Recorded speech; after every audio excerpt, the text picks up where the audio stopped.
This is Paul Ramsay with Dr. Manny St. Victor, and it is our our 10th this week, 10th overall video. This week we're talking about neuromodulators, in case you haven't joined us yet this week. And today we are talking about Orexin. Yep, Orexin, aka hypocretin. And the story behind that is two different teams discovered it around the same time. So there's two names. Yeah, so the team named it hypocretin because it was similar to secretin, yet it was below like the hypothalamus. So they're like hypocretin. Or hippocretin, depending on how you want to go with it. Yeah. But also Orexin. Yeah. Now, the main purpose, a lot of people like to think of it as the hormone at the the chemical at the intersection of consciousness, because it manages elements of metabolism, arousal, wakefulness. Now, if you have a orexin shortage, you end up with narcolepsy, and not to make fun of narcolepsy people, but a really interesting version. Like, it's like when you have extreme emotions, you get cataplexic. You like fall out. Like, you hear a really good joke, laugh, and hit the ground like a brick. That cataplexy. Yeah. Yeah. Now, so I'm not trying to make a joke, but that almost I saw this viral video once of goats that when you startle them, they more of a drop. Kind of like that, you're saying? Not like the goats that you're talking about are like, they have like tonic seizures and then fall over.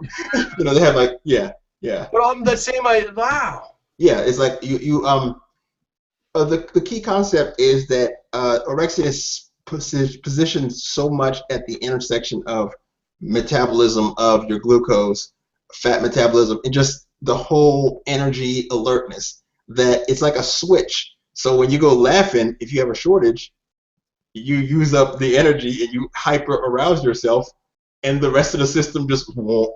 It's like a circuit board that's like dysregulated. So wow. Yeah. All right. Well, that sort of explains this visual that I found. I was looking for a visual to share with folks today, and it's sort of similar to some of the earlier visuals that we used when we were talking about dopamine and serotonin. It shows pathways. Yeah. But it's interesting. This one is it's showing three different colors here. It's got a reward pathway, a wakefulness pathway, and this pink.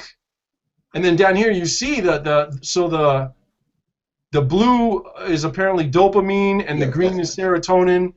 Yeah, there's a lot going on. This is, again, what we come back to over and over again, was we try to talk about one thing, and we always end up having to talk about how it works with other things, huh? Yeah. And what's important to note about this is that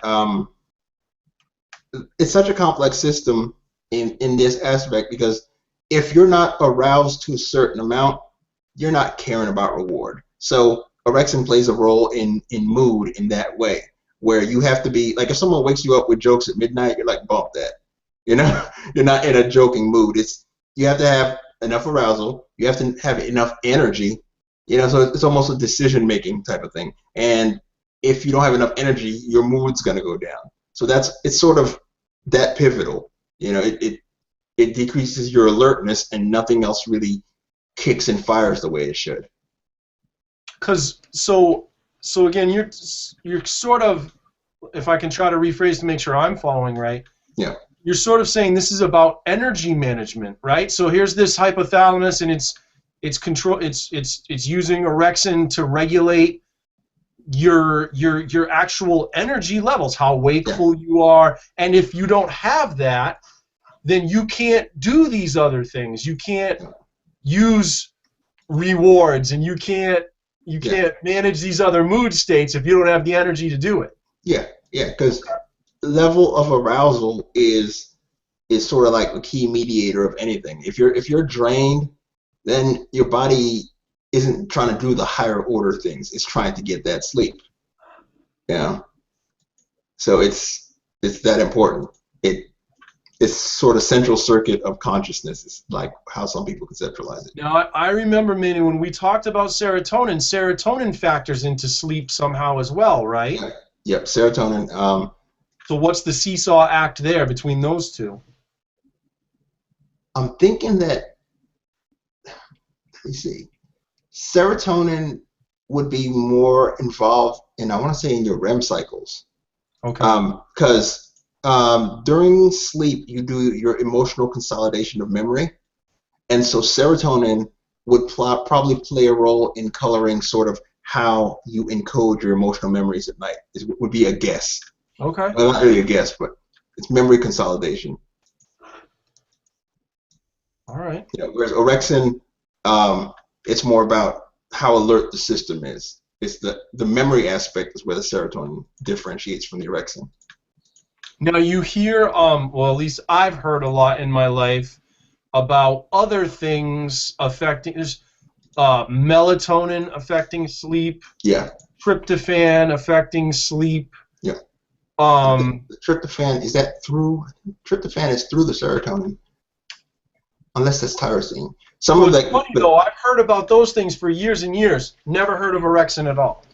And yet, when we talked about what was important, you piped right up and said orexin's important. It's just interesting to me. Yeah, it's that important. It's also involved in a lot of addiction, a lot of reward deficiency conditions. It's pivotal. Because, and it seems like you're focusing, the word you keep using is arousal. Yeah. That because how your arousal affects your level of engagement in other processes. Yeah, because if you're not aroused and alert enough to sense the environment, a threat is still a threat, but you're going to be much quicker to go into defeat mode than to fight through it. Okay? You're going to be thinking less quickly, so you're less likely to do creative problem solving. You're less likely to be curious and engaged. It's just, it's sort of a, you know, and way back, like where every system is feeling it, not just amotivational because you're not interested, which would be more of a dopamine type of system. This is central circuitry. Like I said, you laugh and you have a drop fit. You know, one system just takes out the other one because you're not regulating. All right. Is there anything else that you feel like you didn't include that you need to? I can't think of anything. Okay, I feel like you summed it up nicely, and I don't want to start spinning you off. I know you can always go deep on this stuff if you really want to, but I think that's a good starting place for understanding the importance of orexin, which I literally had never heard of till you told me about it. So that's very cool. Yeah, now I got something. Yeah. For people who want to dig deeper, I think you can look at the relationship between orexin and leptin and orexin and ghrelin. These are two metabolic modulators. So and ghrelin. Yeah. And I saw that when I was searching before. I didn't know what that was. G-R-E-H-L-I-N. Ghrelin. G-R-E-H-L-I-N. That's how it came up in Google when I was. Yeah. Okay. So those two are worth kind of digging into for a deeper dive for those interested. Leptin's what makes you hungry, right? It's related with a lot of different elements of perceiving that you want to eat. Okay. So hungry would be kind of generalizing it to more of a cognitive level, but it is involved in drives to eat, stress eating, stress type behaviors associated with consumption. Okay. Cool. Yeah. Cool. All right, gang. That's orexin.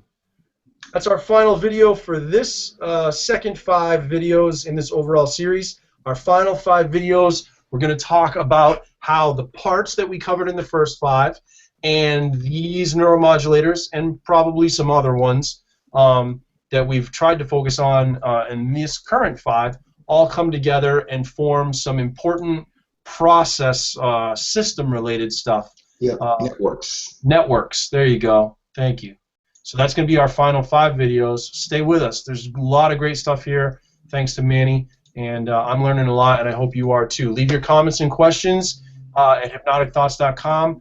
and stay engaged with us and let us know what you want to learn more about. For Hypnotic Thoughts, I'm Paul Ramsay. And I'm Dr. Manny Sinai. We will see you all again soon. Thanks so much.